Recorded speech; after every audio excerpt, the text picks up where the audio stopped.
My father said I was living proof of God's grace, sent to confirm that light always triumphs over darkness, that a daughter raised in righteousness would never stray. And for a long time, I believed him. I followed the sacred script to the E letter. Knees bent before breakfast, skirts below the knee, eyes lowered when men spoke. I grew up hearing sermons more than songs, and I learned to smile with tight lips whenever someone said I'd be an exemplary wife, a virtuous woman, a Harper, worthy of the pulpit that upheld the faith of the entire town. My name was cited in the church ladies' meetings as an example. My presence at choir rehearsals was constant, and even my silence was interpreted as sanctity. But inside, I was a field of tension, a taut rope stretched between what was expected of me and what pulsed quietly in the depths of my being. A curiosity that didn't fit the frame they'd placed me in, a nameless, formless desire that grew with every Sunday. I found myself repeating gestures that didn't come from my heart, but from a script written long before I was born. It was in a drier than usual summer that the crack began. I remember the sensation. It wasn't a storm, but a slow burning fire. A restlessness that grew when I noticed my gaze no longer stayed fixed on the altar, but wandered, searching for something I couldn't even define. And then he appeared, not like a bolt of lightning or a hurricane, but as a presence that wounded by contrast. He was everything my upbringing condemned, carefree, detached from faith, too free. The kind of man the world called lost, but who, to my eyes, seemed vibrantly alive, and that hit me with force, not because he said or did anything directly, but because in watching him, and yes, I watched more than I should, I realized how much of my life was made of empty repetitions. He didn't need to preach to draw attention. He didn't need to bow before the church men to be noticed. He just existed, with a relaxed body and steady gaze, and everything in me rebelled against the control I'd been taught to call virtue. I started seeing him everywhere, in the back pews at church, at the corner diner, walking with his hands in his pockets as if he owed no one an explanation, and each sighting was a living reminder that there was something beyond the boundaries I'd been taught never to cross. I tried to resist. I prayed harder than ever, buried myself in readings, busied myself with volunteer work to keep my mind off that dizzying sensation, but it was useless. My body recognized him before my reason could stop it. When our eyes finally met, not by chance, as I pretend to believe even now, something broke. There were no words, no touch, just a gaze too steady to be averted and too long to be casual. I went home that night with my skin burning and my soul at war. And for the first time, I asked myself, what's so wrong with wanting what I was never allowed to desire? I didn't sleep. I didn't cry. I just lay there, eyes open, feeling that the life I knew had taken a step back and another step off the path. And even without knowing where this would lead, a part of me, the part I hid even from God, wanted to keep walking. Trying to extinguish what that gaze had ignited in me was like trying to hold back a river with my hands. The harder I fought, the more the current dragged me into something I couldn't name, but felt with a clarity that frightened me. My body, trained for obedience, began to rebel in almost imperceptible ways. A slight delay leaving for church, extra minutes in front of the mirror, the way my eyes searched the crowd for that face that shouldn't have meant anything but already meant everything. There was no sin committed, but the idea of it burned inside me with more intensity than any hell described in my father's sermons. I started noticing the details, how he walked with loose shoulders, how he spoke to people without hierarchy, how he treated the old men in the square with kindness and mocked the formalities that upheld the world I lived in. He seemed unafraid of anyone's judgment. And maybe that's what made me fall, the fact that he existed without needing permission. The days that followed were a silent theater of disguises. My father noticed my detachment but interpreted it as fatigue or perhaps a crisis of faith. My mother looked at me with more tenderness, as if sensing something she preferred not to know, and I let them think what they wanted, because the truth hurt me more than any punishment. I saw him twice in public spaces, and both times we exchanged only glances. But they weren't just any glances. They were windows opened too wide to hide the fire already growing between us. And then on a Saturday afternoon, fate, or something stronger than both of us, put us face to face. No audience, no chance of escape. We were in the town library, a place I went to breathe, to find silence that wasn't sacred. He was there, leafing through an old book of American poetry. When he saw me, he didn't look away. Neither did I. For a moment too long, we stood there, still, too aware of each other's presence. That's when I realized the forbidden wasn't him. It was what he awakened in me, the ability to think for myself, to choose without permission, to desire without guilt. The library, until then a neutral refuge, became a minefield of possibilities. I walked to a random shelf, pretended to search for a title I already knew by heart. He stayed there, breathing too close, far enough not to be intrusive. And this silent respect for my hesitation, was what disarmed me completely. We didn't exchange words that day. Not a hello, not a see you later. But when I left, I was no longer the same. The pastor's daughter, the good girl, the exemplary, Harper, they'd all felt the ground give way, and in the place where there had once been only duty, there was now a desire that didn't apologize for existing. I went home with steady feet and a heart in collapse. Because deep down, I knew what had started between us could no longer be buried in silence. The night following that silent encounter was too long to ignore and too short to process everything I felt. I tried to pray, but the words didn't make it past my chest. I closed my eyes, but every time the darkness enveloped me, it was his face that appeared with startling clarity. Not as sin, but as truth. And that's what scared me most. How right it felt. There was no vulgarity, no provocation. There was a raw, almost sacred connection between two souls that recognized each other in a world where everything is watched, measured, classified. For the first time, I didn't feel like a sinner. I felt like a whole woman hungry for life, for choice, for something not inherited but felt. And that, for someone like me, was too revolutionary to confess even to God. In the days that followed, I realized how desire can disguise itself in rituals. I started walking through the neighborhood at times I knew I might cross paths with him, pretending distraction, seeking signs, feeding on the smallest chances. A wave, a glance, his presence across the street was enough to carry me through the day with my soul alight. The world around me continued as always, the church with its hymns, my father with his sermons, my mother with her restrained smiles. But I lived in a parallel, a place between what was and what I wanted to be. He seemed to sense this invisible thread connecting us. When we saw each other, there was a light tension in our gestures, as if everything was about to happen, and yet too forbidden to allow.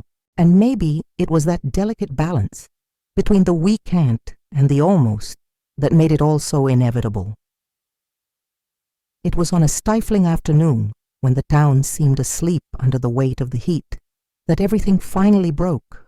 I was at the small neighborhood market, buying tea for my mother, when I saw him leaning against his bike outside, tinkering with the handlebars. Our eyes met, and for the first time he approached. He didn't touch me.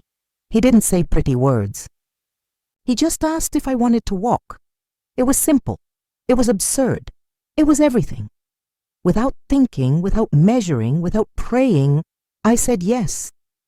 And that's how I ended up beside him, crossing empty streets, feeling the wind hit my face, and my heart trying to keep up with the rhythm of the decision I'd just made. We stopped at an isolated stretch of the town, near a road that led nowhere. We sat on the dry grass, not looking at each other directly, as if eye contact might be too much.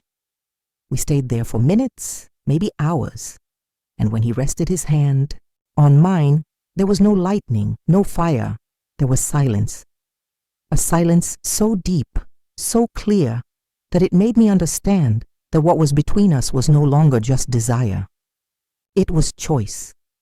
I went home with a light body and a soul ablaze. I knew something had begun, something that couldn't be undone with prayers or punishments. And for the first time in my life, I didn't ask for forgiveness, because I wasn't sorry. What I felt there, in that open field, forgotten by everyone, was truer than any ceremony I'd ever been forced to smile through, and even knowing the road ahead would be narrow, I also knew it was too late to turn back. The forbidden was no longer a threat. It was my path. After that day, everything around me started to feel like a performance. Breakfast, in silence, with Dehe, my parents, prayers before meals, Wednesday services, the hugs from church ladies that smelled of strong perfume and restrained judgment, all of it felt like a stage where I, out of habit, still performed. But inside, something had broken definitively. The Estelle who came home after that afternoon with him was no longer the pastor's exemplary daughter. Not because I'd committed a scandalous sin, or run away from home, or renounced my faith. It was because, for the first time, I'd felt something that wasn't ordered, approved, or rehearsed. And not only felt, I'd chosen. And that, in the logic of where I was raised, was almost unforgivable. Loving someone like him, a man who never hid his doubts about God, who walked the town's margins with a freedom that defied the decency of those who looked at him with disdain, was more than rebellion. It was desecration. Even so, I kept seeing him, at first in secret, then with more courage. We spent afternoons walking down streets no one else frequented, sitting on the bench at the old abandoned station, or parked in his car listening to the town fade under the sunset. We didn't exchange vows or make plans. But there was a complicity in our silences that no sermon could erase. I didn't tell him I was in love and he never asked for promises. But every time his hands touched mine, every time his gaze met mine, as if saying, "I'm here as I am," I felt that loving could indeed be more sacred than any ritual. And even with guilt lurking like an old shadow, I couldn't or didn't want to go back. Of course, the world didn't take long to notice. In a small town, eyes are quicker than mouths. First came the whispers, then the lingering looks during services, and finally, the uncomfortable silence at prayer meetings. My father started watching me with the rigidity only men of faith possess when they feel they're losing control over something or someone. At home, he grew sterner each week.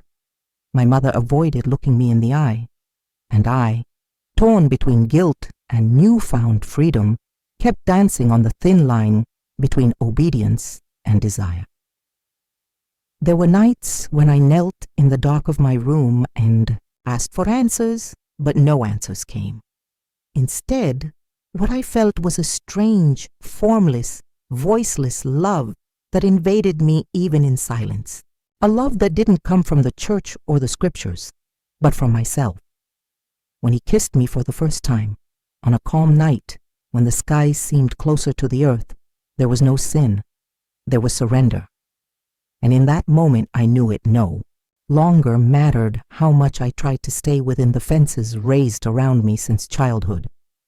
I had crossed, and though there was pain ahead, there was also something I'd never known: truth. And between the safety of a lie and the abyss of truth, I chose to fall.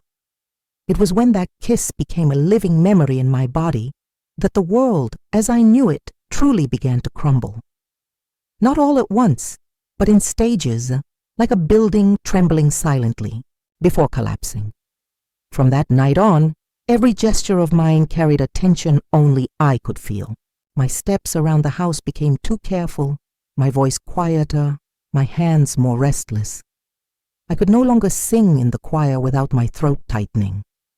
I could no longer look into my mother's eyes without guilt throbbing behind the old affection. And still, I couldn't stay away from him, nor did I want to. The forbidden was no longer just a hidden feeling. It was the very air that kept me alive. It was in his scent, the warmth of his skin, the way he looked at me without demanding, purity without expecting sanctity. He looked at me as a woman, not a symbol, and that was everything I never knew I needed. Our love, or whatever it was that bound us, grew in shadows, but not in shame. We found gaps in the watched routine, small intervals between duty and disobedience. I'd say I was going to the library, a friend's house, the market, and instead, I'd lose myself in streets where no one knew me, where I could be just Estelle, without the weight of my last name, without the pressure to represent a God I was no longer sure I wanted to please or confront. He listened to me like no one ever had. He asked simple questions that stripped away entire layers of what I thought was conviction. When he asked what I wanted from life, not what was expected of me, but what I truly desired, I didn't know how to answer. And maybe that's what kept me close to him. The chance to discover who I was, far from the frame I'd been placed in since girlhood. But the world doesn't forgive deviations in those raised to walk a straight line. One morning, I woke to my mother sitting on the edge of my bed, holding a letter I'd forgotten to hide. It wasn't an outright confession, but it was too intimate not to raise suspicion. She didn't cry, didn't shout. She just looked at me with deep pain, as if watching a daughter unravel before her eyes. That afternoon, my father called me to talk. He used words like disappointment, shame, spiritual deviation, and when I tried to explain, his voice rose like thunder heralding punishment. He forbade me from leaving, confiscated my phone, said it was all demonic influence, and that with fasting and prayer, I'd return to being the daughter he raised to serve. And I just stared at him, silent, because there, in that room full of an open Bible and authoritative certainties, I understood there was no going back. Even if I feigned repentance, even if I begged forgiveness, a part of me had already left forever. The days that followed were reduced to stolen encounters. Notes, left under stones, glances exchanged from a distance. He told me to be patient, to not lose my head, but I was no longer made of patience. I was made of urgency, of love too contained to keep bending. And it was on a Saturday night, after another service where I was called to the altar to renew my vows with Christ, that I decided. I left the church with my heart beating too, loud to ignore. I walked to where I knew he'd be, and with eyes full of fear and certainty, I said I couldn't take it anymore, that I needed to leave, that I needed to own my own life, even if the whole world condemned me for it. And he, with his usual calm, just extended his hand and said, "Then let's go." We didn't know where, we had no plans, but we had each other. And that, at that moment, was more than enough. Running away wasn't like the movies, with suitcases, tossed in the back seat and a starry sky blessing the road. It was ugly, painful, silent. I left home with the clothes on my back, a notebook hidden under my shirt, and a heart crushed between guilt and liberation. I slipped out the back door, where I'd played so many times as a child, and without looking back, I walked as if each step were a new scar. I didn't leave a note. I didn't apologize. I didn't say goodbye, because I knew any word left behind would be used as an argument, a pretext, a sermon.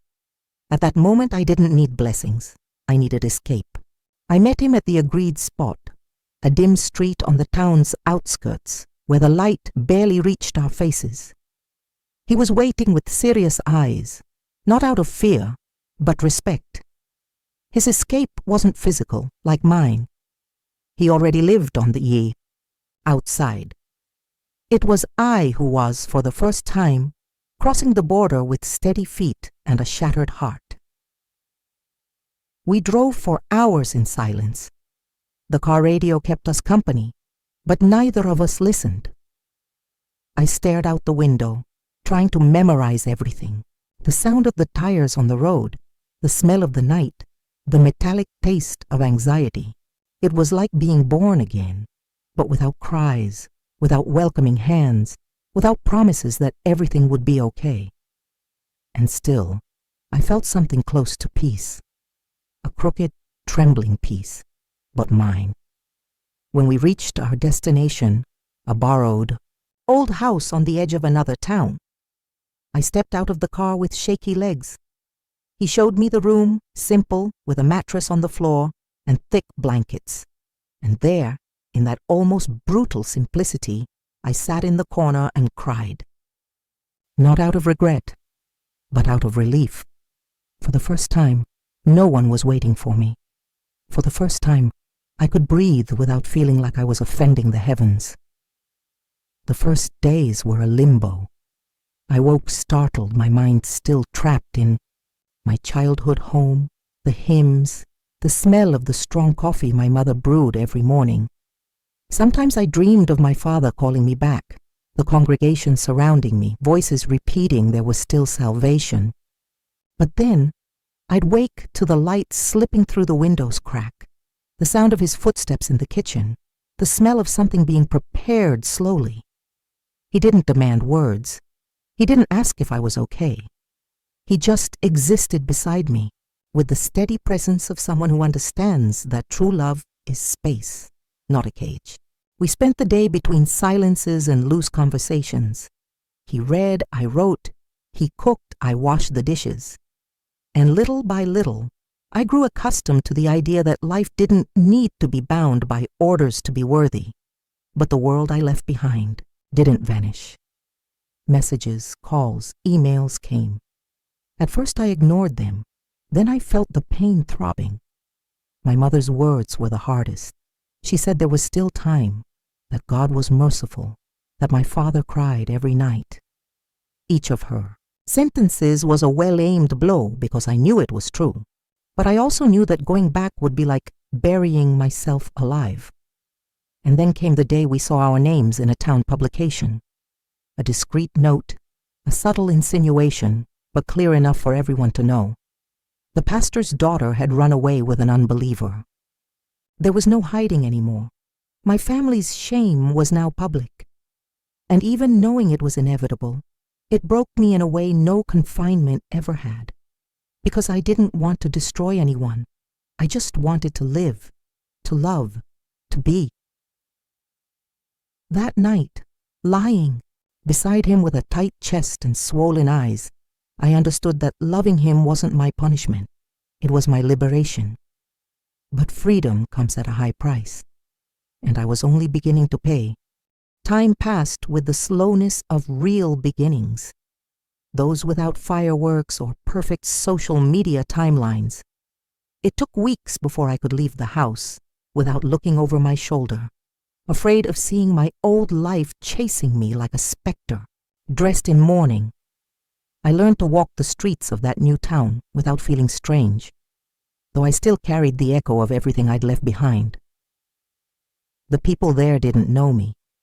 They didn't know who my father was, what I'd abandoned, how many sins had been attributed to my name, and somehow that lack of identity both freed and wounded me.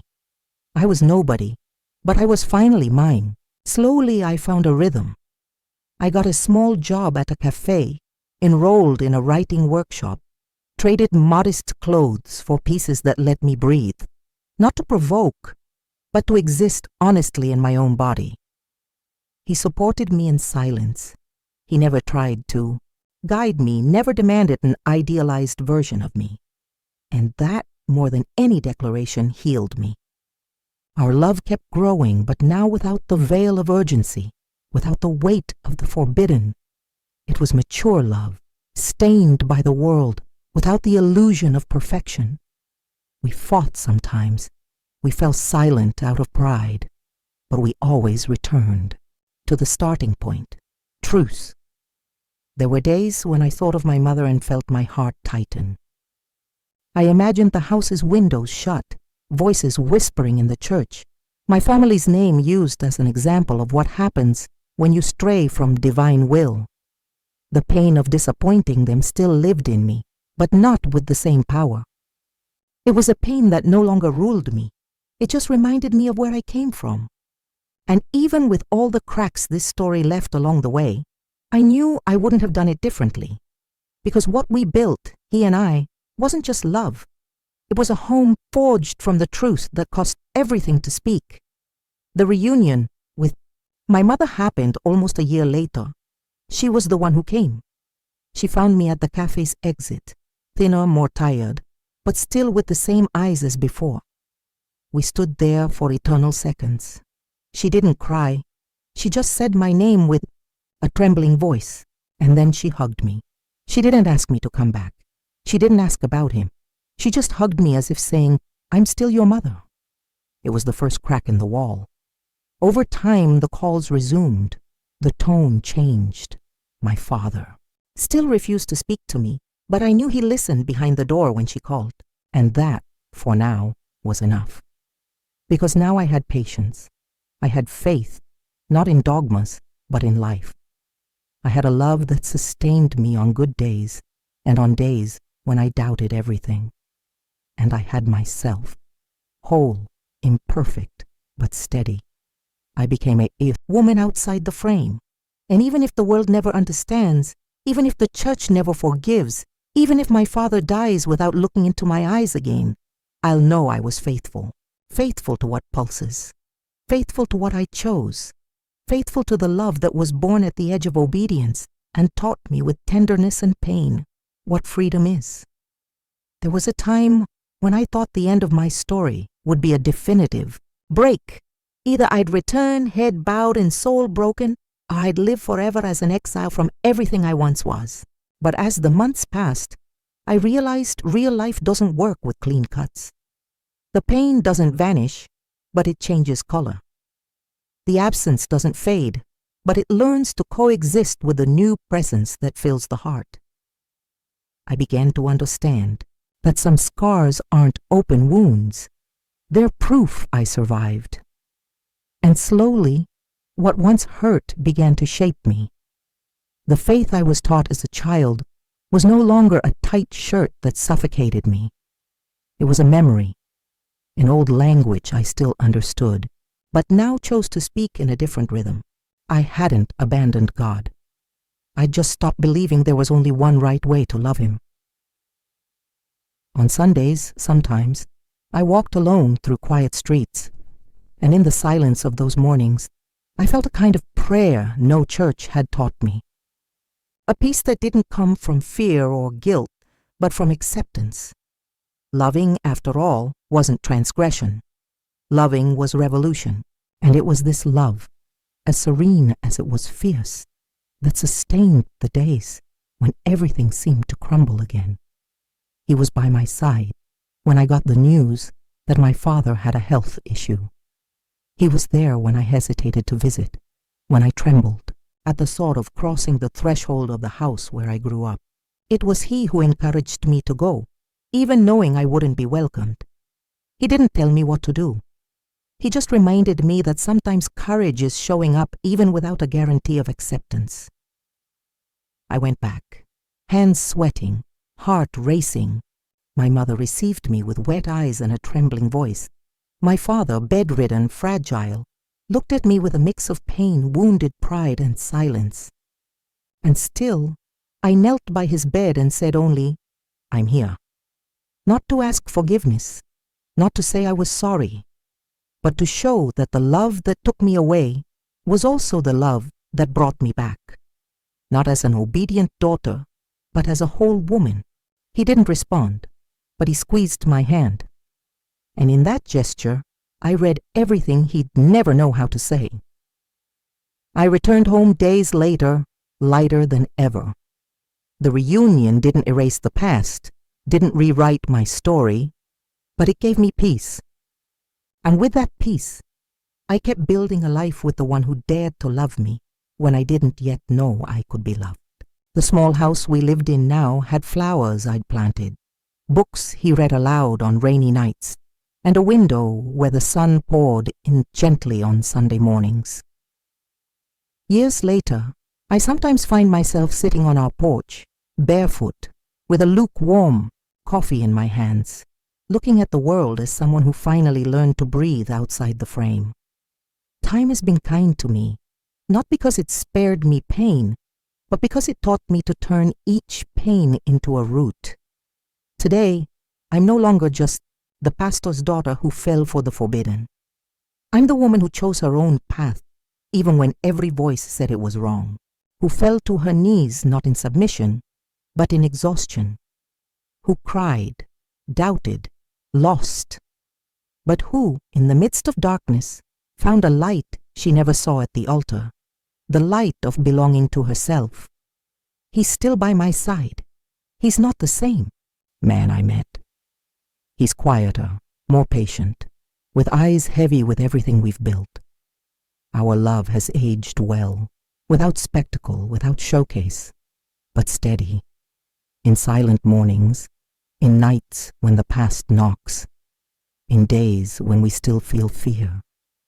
Yes, because fear never fully left, but now it doesn't rule us. It just reminds us of the price we paid to live in truth.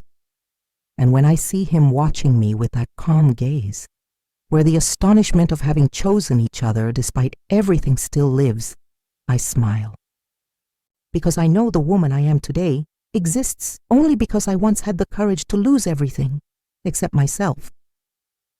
Every now and then, I get letters from girls who've read my story or heard about me through someone who knew the pastor's daughter who ran away with the unbeliever. They tell me about the prisons they still live in, the fear of loving the wrong person, of being their family's disappointment, of breaking the expectations placed on them since childhood. And I reply, not as someone giving advice, but as someone extending a hand back. I say there's no wrong love when it makes us whole. I say that faith, if real, survives outside walls. I say that freedom hurts, but it's worth it. And when I finish, I always write the same sentence at the end, like planting a seed wherever there's fertile ground. You weren't made to fit. You were made to bloom. This story doesn't end with an altar or a public reconciliation. It ends here, on this porch, with this woman, with this frameless love. A love that began as transgression, but over the years revealed itself to be exactly what it always was: sacred,